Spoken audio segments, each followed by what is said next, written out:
La parole est à Monsieur Jean Hingray.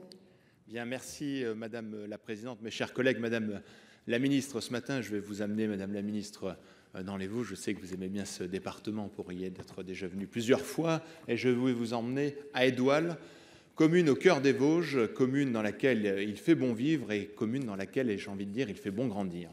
Monsieur le maire et son équipe municipale a différents projets, revitalisation de centre-bourg, création d'une zone pavillonnaire avec une quinzaine de maisons, accueil d'une gendarmerie avec plusieurs familles de gendarmes, création d'une MAM, maison d'assistante maternelle et différents projets pour son école comme la rénovation énergétique du bâtiment ou la création d'une bibliothèque. Les effectifs de son école sont constants, 102 élèves l'année dernière, 100 cette année.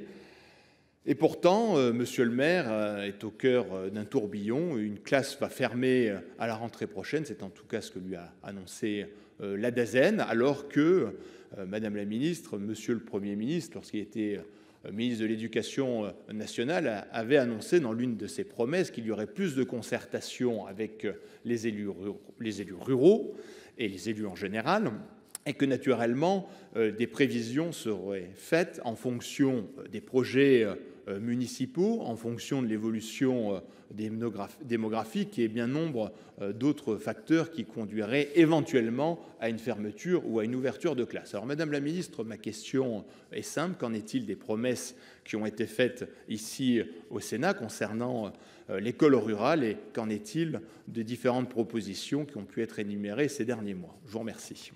Merci. Madame la Ministre. Merci beaucoup, Madame la Présidente, Mesdames, Messieurs les sénateurs, Monsieur le sénateur Hingray. Vous savez à quel point je considère que tenir ces promesses est essentiel pour la bonne santé de notre démocratie. Et quand une promesse est faite, elle a vocation à être tenue. Ce que je retiens, Monsieur le sénateur, de votre question, c'est qu'il a manqué de la concertation avec les élus locaux dans le cadre de cette fermeture de classe. Je me souviens aussi de la promesse du président de la République lui-même, disant qu'il n'y aurait pas de fermeture de classe s'il n'y aurait pas de fermeture d'école, s'il n'y a pas de concertation avec, bien sûr, les élus locaux. Les évolutions des fermetures de classe dépendent de fait des démographies. Ce que je retiens, monsieur le sénateur, c'est que dans votre commune, une mobilisation est en cours pour redynamiser, pour garantir, c'est la question juste antérieure, de la dynamique d'accueil des services, une mobilisation pour la garde des plus jeunes enfants, en tout cas pour créer un environnement favorable aux familles.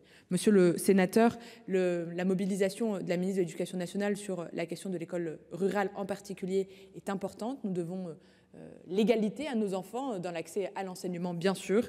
Et je vous garantis, monsieur le sénateur, que pour accompagner la réussite des élèves en milieu rural en particulier, eh bien, il y aura une mobilisation particulière et un regard qui sera porté par les services du rectorat. Je transmettrai cette alerte complémentaire à la ministre de l'Éducation nationale en personne. Je vous remercie. Merci. Monsieur Hingray, il vous reste 22 secondes. Tant que je vais respecter, Madame la Présidente. Madame la Ministre, en tout cas, merci de prendre en compte le cas d'Édoual, qui n'est pas le seul cas dans mon département. 38 fermetures de classes, avec d'autres cas, je pense à Charmes, mais je pense aussi sur des ouvertures de classes. Je pense à mon ami le maire de Vaxoncourt, qui va avoir dans les prochaines années une évolution démographique favorable, avec quelques mots qui ont été dits par les services de l'État sur une éventuelle ouverture de classe dans le futur. Monsieur le maire téléphone et il n'y a même pas de réponse de la part des services de l'État. Nous sommes obligés d'intervenir avec le député Viry pour qu'il puisse avoir un rendez-vous. Comme nous sommes obligés d'intervenir avec le sénateur Grémillet pour l'école de Charmes où il y a différents problèmes d'effectifs. Je vous remercie en tout cas. Merci Madame la Présidente pour ce temps additionnel. Merci. La parole est à Madame la Présidente.